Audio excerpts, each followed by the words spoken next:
Senhoras e senhores, meu respeitável público, Fred, que não sou eu, e Beckler, que aí sim sou eu.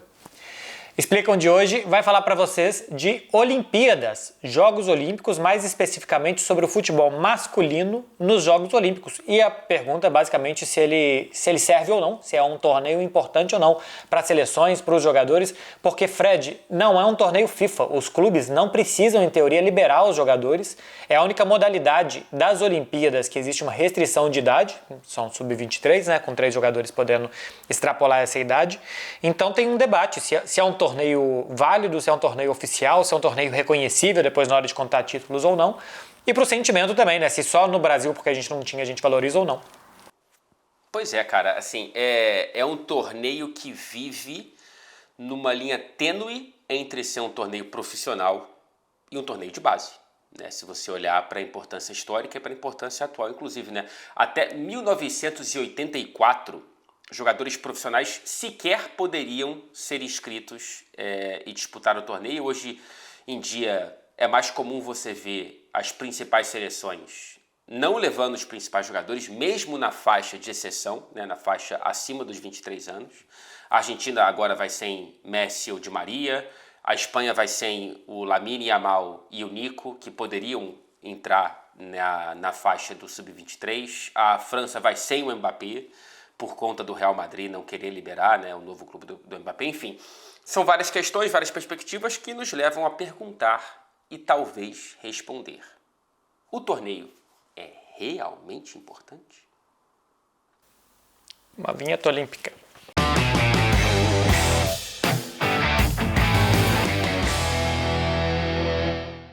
Então, antes uma passagem aí histórica pela evolução do futebol masculino dentro dos Jogos Olímpicos.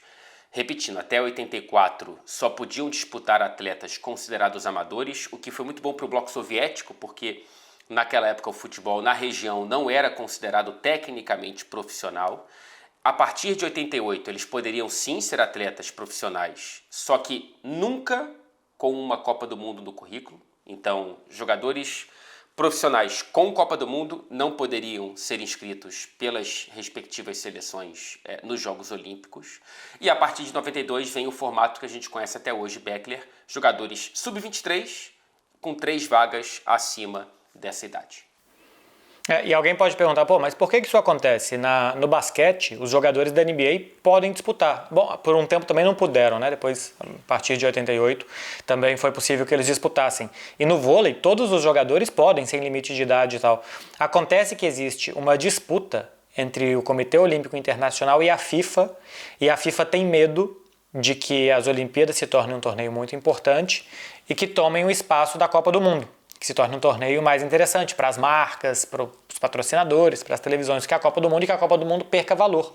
Então, por isso que a FIFA não coloca as Olimpíadas dentro do calendário FIFA, e por isso os clubes não precisam ceder jogadores, não é uma data FIFA. Então, se os clubes não quiserem ceder jogadores, eles não precisam, existe ali um acordo que normalmente é feito. Mas, curiosamente, a Copa do Mundo é um torneio criado porque o futebol de seleções fez sucesso nas Olimpíadas. Lá no início dos anos 1900. O Uruguai ganha 2 vezes, da Celeste Olímpica, e depois, em 1930, a FIFA cria a primeira Copa do Mundo. E aí os jogadores são profissionalizados e eles param de poder disputar as Olimpíadas. A Copa do Mundo foi meio que uma resposta da FIFA, exatamente para esvaziar o futebol nos Jogos Olímpicos. E agora que são permitidos os profissionais, a limitação de sub-23 é exatamente por isso. A gente teve em 88 esse formato, né, de jogadores que não podiam disputar a Copa do Mundo. Em 92 é a primeira vez que, se você tem 20 anos e já jogou uma Copa do Mundo, você pode jogar as Olimpíadas. E é curioso porque é o único ano que uma seleção europeia ganha com esse formato. Só a primeira vez. Depois disso, nenhuma seleção europeia ganhou. Em 96 ganha a Nigéria, depois ganha Camarões, aí ganha 2004, se eu não estou enganado, a Argentina, aí ganha a Argentina 2008, México, Brasil e Brasil. Nenhuma seleção europeia desde 92 ganhou.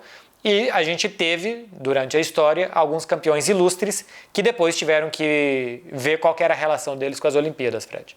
Sim, é claro que a gente vai ter a Copa América e outros continentes vão ter esses torneios de futebol das seleções principais, Mas a Eurocopa traz um peso muito grande também, né? Então, ter os Jogos Olímpicos encavalados com a Eurocopa, na sequência da Eurocopa, faz com que em vários momentos você não tenha, como o Lamine Yamal, né, com a Espanha, o jogador ele vai transformando a seleção olímpica realmente numa seleção com pouco poder de competitividade, ainda mais quando você tem seleções como o Brasil aumentando a valorização desse torneio para o contexto nacional, enquanto as seleções europeias desinflam essa importância. Mas em 92, nos Jogos Olímpicos de Barcelona, a Espanha é campeã com nomes como Luís Henrique e Pep Guardiola como jogadores integrantes daquele time.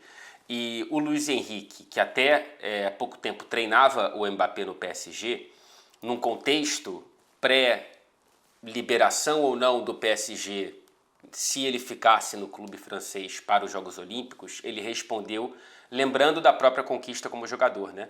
Ele fala o seguinte: eu ganhei em 92 com o meu país. Eu não vou ser hipócrita de não reconhecer a importância. É certo que é preciso estudar caso a caso. Jogar a Euro e também os Jogos Olímpicos não tem sentido porque os jogadores devem satisfação aos clubes. Eu sou muito aberto, mas é preciso defender os interesses dos clubes. Ele falou sobre o Mbappé no PSG, mas o Real Madrid teve a mesma opinião, tanto é que o Mbappé não vai disputar os Jogos Olímpicos. Ele tinha essa vontade, né? Mas ele não foi liberado pelo Real Madrid, Beckler. Acho que para o Mbappé, que quer montar essa imagem de um grande astro francês, era bastante importante uma medalha de ouro no seu país, e acho que também, talvez pessoalmente, ele também gostaria, né? O Guardiola, que venceu com a seleção espanhola em 92, ele usava a número 9, inclusive, daquela Espanha, disse recentemente que foi uma honra vencer em Barcelona. Tem uma história curiosa, o Guardiola chegou a ligar para um jornalista, o Jorge Basté, e pedir para ele dar mais informações sobre as Olimpíadas na rádio, porque o futebol estava sendo disputado em Valência pela seleção da Espanha e o Guardiola estava doido para saber as coisas que aconteciam na cidade dele, em Barcelona, e chegava pouca informação. Então ele ligou para a rádio e falou: fala mais sobre as Olimpíadas e tal, porque aqui em Valência a gente não sabe muito bem o que está acontecendo. Ele estava realmente muito ansioso para chegar em Barcelona, viver ambiente de sair na rua, ver tudo o que estava acontecendo, Vila Olímpica e tal. Guardiola, que se diz catalão, mas por ser em Barcelona tinha um significado especial para ele. E a Espanha venceu, foi a primeira vez que uma anfitriã, inclusive, venceu, depois o Brasil foi vencer em 2016. Aí trazendo outros casos depois de 92, nesse novo formato. Em 2008, o Barcelona quase que teve um problema com a FIFA, claro, por conta do Messi. O clube não queria liberar, mas já a AFA, a Federação Argentina, tinha a interpretação de que era uma liberação obrigatória, por conta da idade do Messi, que tinha menos de 23 anos para aqueles Jogos Olímpicos de Pequim. Aí teve uma ligação do Messi para o Guardiola pedindo para jogar, que resolveu o caso. O Pepe liberou o Messi, que ganhou aqueles Jogos Olímpicos com a seleção da Argentina, e até a Copa América de 2021 foi o único título, né, do Messi com a seleção da Argentina. Em 2016, uma situação muito parecida com a do Mbappé, porque também era no Brasil, também era no país do seu protagonista, né? No caso aqui o Neymar. O técnico também era o Luís Henrique, era o técnico do Barcelona naquela oportunidade. E o Barcelona e o Luís Henrique decidiram que o Neymar teve que escolher entre a Copa América de 2016 e as Olimpíadas. Ele não jogou a Copa América para disputar as Olimpíadas. O Messi, por exemplo, jogou a Copa América, perdeu aquele pênalti contra o Chile, que depois ele decidiu não jogar mais pela seleção, e não jogou os Jogos Olímpicos do Brasil. O Messi ganhou em 2008 e depois não disputa mais as Olimpíadas, mas foi uma situação idêntica a essa de 2024 que a gente teve. Naquela oportunidade, o Neymar, diferentemente do Mbappé, escolheu os Jogos Olímpicos. Você vê o potencial destrutivo que pode ter para a carreira de um jogador escolher tudo? O Pedri, em 21, jogou tanto a Eurocopa quanto os Jogos Olímpicos com a seleção espanhola. Aí você soma isso com toda a temporada que ele teve com o Barcelona como titular e jogando frequentemente com 17 anos de idade. Aí você olha para aquela temporada, né, que começa com o Barcelona, passa por Euro e termina nos Jogos Olímpicos de Tóquio, foram 73 partidas, incluindo várias prorrogações. E até hoje, né, Beckler, você sabe muito bem, apontam a série de lesões musculares que ele teve posteriormente como consequência dessa sequência. Exatamente.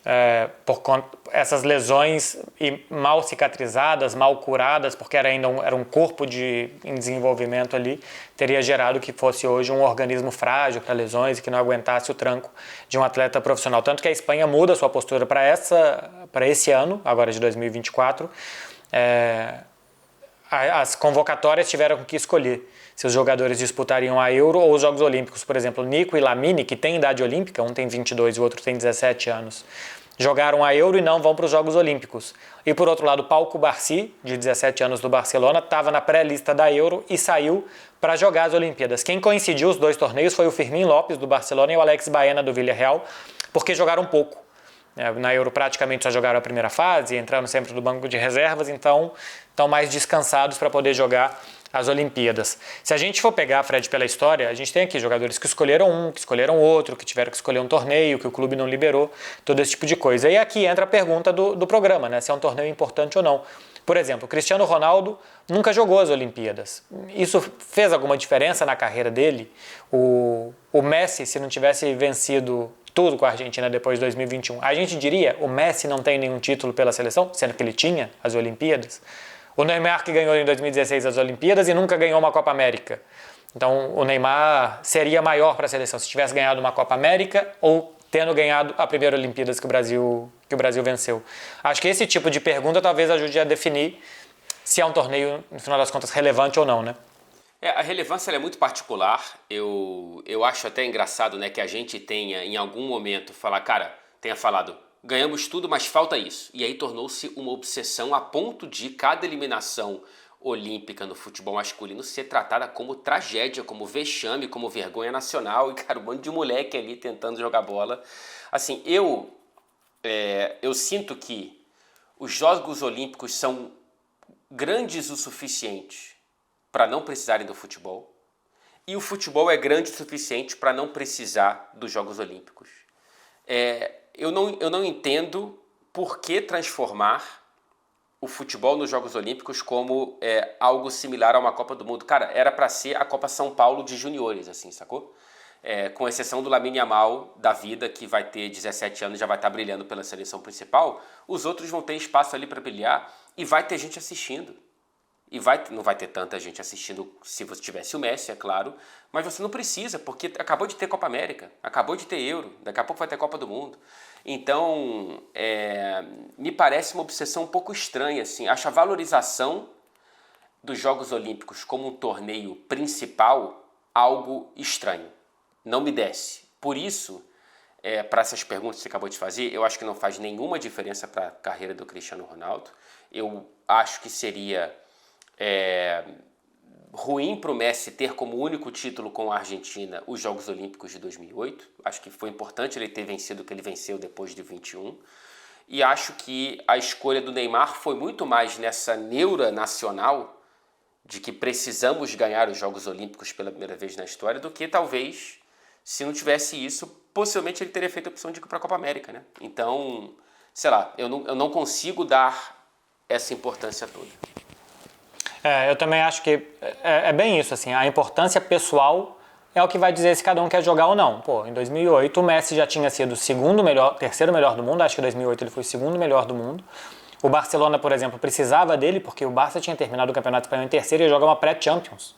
Então o Barcelona precisava do Messi porque, podia acabar a temporada ali, assim, um mau jogo fora de casa, sabe? Perde um 2-0, o time todo fechado na volta e tal. E o Messi ligou pro Guardiola e falou, eu quero jogar. Ele tinha jogado mais ou menos a Copa de 2006 só pela Argentina, tinha jogado o Mundial de 2005 Sub-20, tinha jogado mais ou menos, então era um sentimento dele de querer jogar. As Olimpíadas para o Brasil, acho que até vencer em 2016, era isso aí, era um antes e um depois na carreira dos jogadores. O Rivaldo, por ter perdido em 96, quase que ficou marcado, quase que não vai para a Copa de 98, porque ficou marcado de ter jogado mal uma eliminação em 96. E depois das Olimpíadas de 2000, cai o Luxemburgo, por exemplo, na seleção brasileira, né? Não sei se cai ali ou se cai logo depois, mas cair com o time olímpico atrapalha o trabalho do técnico da principal, que no Brasil algumas vezes coincidiu.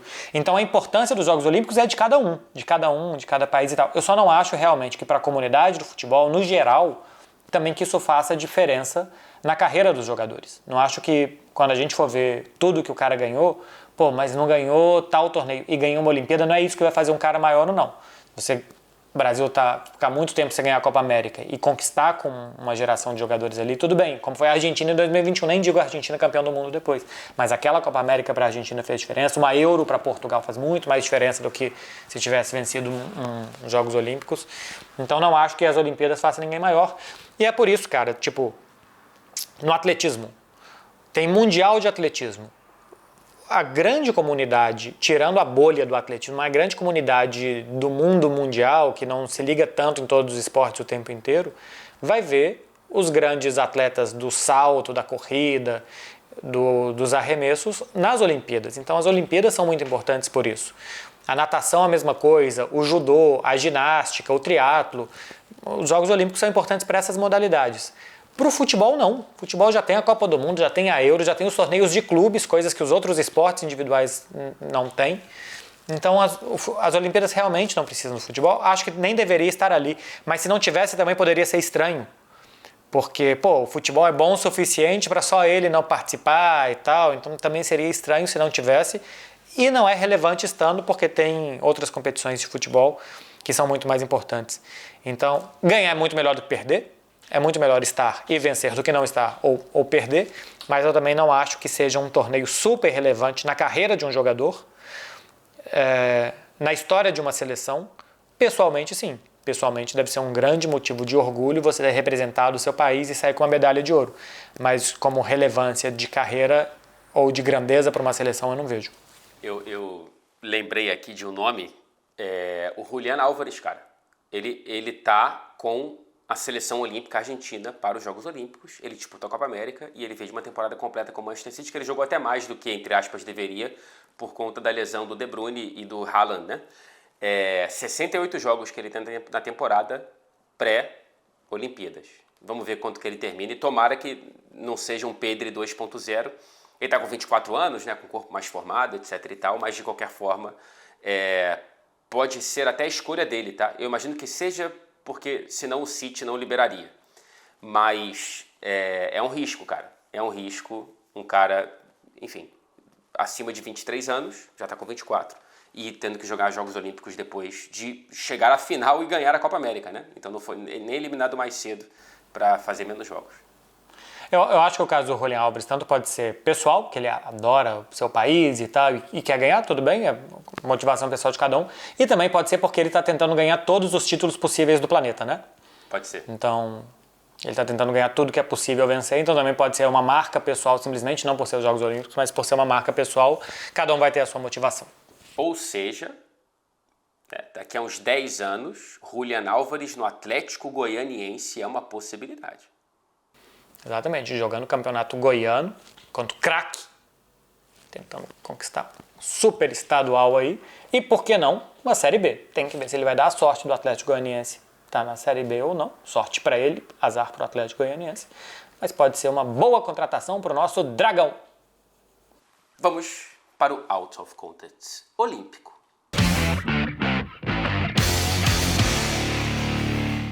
Eu tenho 2 Out of Context olímpicos. Então, 2. Por favor, traga. Um é o seguinte, é sobre essa flechada que eu fiz antes, e tem a ver com... Isso é o Guarani, né? O Atlético Goianiense. Exatamente. Com a tocha olímpica aqui de Barcelona, porque na abertura dos jogos aqui, foi uma Olimpíada que marcou muito antes e depois, tanto de forma de transmitir, como para a cidade, como de show de abertura, porque teve realmente uma encenação muito bonita e tal. Mas existe uma grande polêmica se o flecheiro acertou a flecha ou não. Porque a tocha olímpica foi acesa aqui com uma flecha que foi jogada até a pira olímpica, caiu lá, acendeu certinho e a tocha olímpica foi acesa no estádio onde hoje joga o Barcelona, né? O estádio olímpico de Montjuïc, até o campeonato está pronto, a pira olímpica inclusive está lá, está apagada, mas está lá. E existe 1000 versões aqui, sabe essas lendas urbanas que todo mundo diz que viu, porque teve muita gente que não podia estar do lado de dentro do estádio, então falava, não, eu acompanhei o ambiente, eu estava do lado de fora, eu vi a flecha caindo fora, a flecha não acertou. E E é um desrespeito para as pessoas aqui. E eu nem sabia, teve um dia que eu coloquei no Twitter simplesmente a história, a galera aqui ficou chateada. E é um desrespeito aqui para as pessoas você insinuar que a flecha não teria caído onde ela caiu. Então, existe uma polêmica, 1000 versões de que se caiu dentro ou fora, para todos os lados você tem. E eu, sinceramente, acho muito mais legal se tiver caído fora e alguém apertou um botão, ligou ali uma fogueira artificial. Fica muito mais engraçado dessa forma. E o outro out of context que eu tenho, você quer falar o seu para intercalar? Eu tô só pensando aqui se teve um cara que com uma flecha estancada no peito do lado da tocha, não caiu no lugar certo e ele foi escondido. Sumiram com ele. Ele poderia ter a versão definitiva, infelizmente. Família teve uma perda aí. Era a única pessoa que poderia contar bem essa história, mas ficou mais puxado. A gente espera que possa se comunicar com a gente através, não sei, de um copo numa mesa e um pessoal em volta fazendo tipo de brincadeira ou não. Ou, de repente, né, até no espelho aí, depois das 11 da noite, se você falar 3 vezes o nome dele, pode ser crítico. Ou então simplesmente ele chamar o atacante Allan Kardec para ajudar ele também a se comunicar com todo mundo. Acho que você pode emendar, Becker, que eu não estou em condições de poder emendar. Tá, é o seguinte, quem joga os Jogos Olímpicos não são as seleções, são os países. Então, por exemplo, o Brasil não joga com o escudo da CBF as Olimpíadas. Se você não quer ter a camisa brasileira da CBF, pela motivação que seja, a camisa brasileira dos Jogos Olímpicos é com uma bandeira do Brasil, ou sem bandeira nenhuma. A mesma coisa a Argentina, campeã em 2008, se vocês olharem aí fotos do Messi naquela campanha, o Messi jogou com a número 15 e tem escondidinho ali, meio camuflado, o escudo da AFA, que é a Associação de Futebol da Argentina, mas não tem de forma visível ali, é meio como se tivesse do avesso o escudo da AFA. E a mesma coisa com a seleção da Espanha em 2021 e agora, que tem a bandeira da Espanha. Então, as confederações de futebol, em teoria, não apitam nada nas Olimpíadas, não são as seleções que jogam, mas sim os países. E por isso a camisa brasileira nas Olimpíadas, esse ano a gente vai ver no time feminino e não no masculino porque não foi, não tem a presença do escudo das confederações. É um perfeito gancho para o meu out of context, porque eu vou saciar a curiosidade, que talvez não exista, mas eu estou inventando para você nesse momento, que está se perguntando por quê, onde está a Inglaterra, cara? Cadê o time masculino de futebol da Inglaterra nos Jogos Olímpicos? Por que eu não estou ouvindo falar da galera se preparando, etc e tal? Porque não existe. Primeiro, por conta dessa mudança... Bom, mas isso também, assim, também não existe na Copa do Mundo, também não existe na Euro. Né? É verdade. Simplesmente. As Olimpíadas estão comprovando um fato. Estão comprovando o fato. Né? Mas nas Olimpíadas, de fato, não há nenhuma chance do futebol voltar para casa. É que nas outras também não tem. Né? Mas, tecnicamente, nas Olimpíadas é 100% de chance de não voltar, porque a Inglaterra não está lá. Primeiro, porque... Como você falou, a FIFA ela enxerga as confederações e, no caso da Inglaterra, ela entra e observa o Reino Unido como nações individuais. Então, na FIFA, nas competições, você tem a seleção da Inglaterra, a seleção do País de Gales, a seleção da Escócia e a seleção da Irlanda do Norte. Quando vai para o COI, é o time britânico. Então, quando você olha para é o time da Grã-Bretanha. Quando você olha para as competições que disputam as seleções olímpicas, não inglesa, não escocesa, não galesa, e sim as seleções britânicas. E aí no futebol isso dá um enorme problema. Um enorme problema porque você envolve as confederações para tomar uma decisão. Assim, a Inglaterra, o Reino Unido, ele até hoje é o maior vencedor de medalhas de ouro no futebol masculino ao lado da Hungria, porque ganhou 3 das 4 primeiras edições. Ganhou em 1900, 1908 e em 1912, o time britânico. E aí foi disputando com frequência até os anos 60. De 1960 para cá, o time britânico de futebol masculino só tem uma participação. que foi em 2012, nos Jogos Olímpicos de Londres, que aí as confederações, mesmo protestando, a Federação Inglesa, a Federação Escocesa, a Federação Galesa e a Federação da Irlanda do Norte, entraram no consenso ali de que talvez seria bom, já que estavam recebendo os Jogos Olímpicos, enviar um time britânico para aquela disputa. Só que mesmo assim houve uma série de problemas que fez com que nenhum jogador escocês fosse convocado e nenhum jogador da Irlanda do Norte, que também imagino que não seria convocado. Mas a gente teve dos 18 jogadores, 13 ingleses e 5 galeses, contando com Ryan Giggs no banco de reservas com quase 40 anos. O Sturridge disputou, o Aaron Ramsey, o Micah Richards, e aquela seleção foi eliminada nas quartas de final, nos pênaltis, para a Coreia do Sul. Se passasse, enfrentaria o Brasil de Mano Menezes, que chegou até aquela final em Londres e perdeu para a seleção mexicana. Então, cara, é um problema. Assim, a Inglaterra não participa porque nenhuma federação britânica consegue entrar no consenso para enviar um time olímpico para o futebol, ou seja, a importância aqui é zero. Eu acho incrível como em 2012 eles mandaram um time sob protesto. Eles não queriam, eles brigaram para não mandar. Ia pegar muito mal você fazer uma festa na sua casa e não estar ali. Então, é verdade.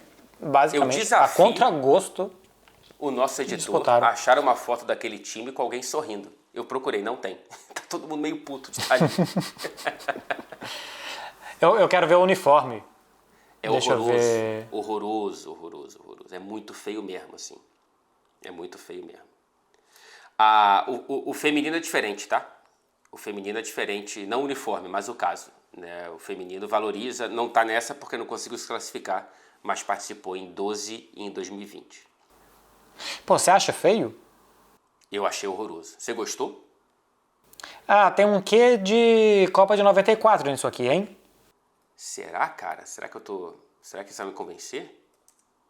Pô, tem assim, aquela dos Estados Unidos em 94, que é azul com as estrelas brancas e tal, e um short vermelho, eu adoro. Isso aqui tá um pulo daquilo ali. Mas também tá um pulo de ser o Barcelona de 2021, né? Que juntou todas as camisas em uma só. Então, cara, que eu acho muito estranho, assim, porque isso não me diz nada, sacou? Tipo, não tem nenhuma identidade visual que me remeta ao que de fato é. Tem. Primeiro que parece que eles estão jogando com uma cinta na barriga, né? Todos os jogadores são meio que embalados para presente. O azul dá para reconhecer mais ou menos Escócia, esse azul mais escuro, em cima da camisa. E não tem nenhum escocês. E de resto, e não tem nenhum escocês. Então, a participação deles foi uma cor. No azul. Qual que é a participação da Escócia no futebol masculino nos Jogos de 2012? A cor. E não é nem na camisa toda, é só uma parte.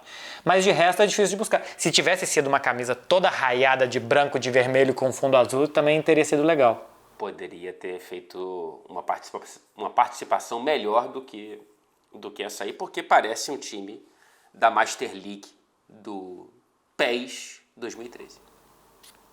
Exatamente. Faltou aqui um Castolo. Se tivesse mas é isso que faltava pro futebol inglês. Falta um Castolo, Miranda.